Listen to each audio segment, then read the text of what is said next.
Do you find more and more stores are charging for their bags? It's crazy, and I hate to pay the money when I have plenty at home, but I also hate having to rush home if I've got perishables.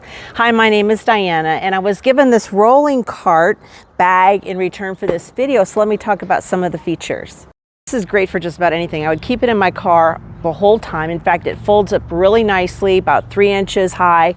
Just keep it in there, and then when you go to maybe a farmer's market or you're going to a big warehouse club and you know how they don't give you bags or even boxes sometimes, you can put everything in here. I know it's always a concern, like I'm in my car and I go somewhere and I buy a bunch of perishables and then I'm running somewhere else and I'm worried about the ice cream in the car. This here is an insulated bag and it will keep things cool up to 6 to 8 hours. And I love that I can put just some of my perishables in here. I can roll it into the house. It rolls very, very nicely, as you can see.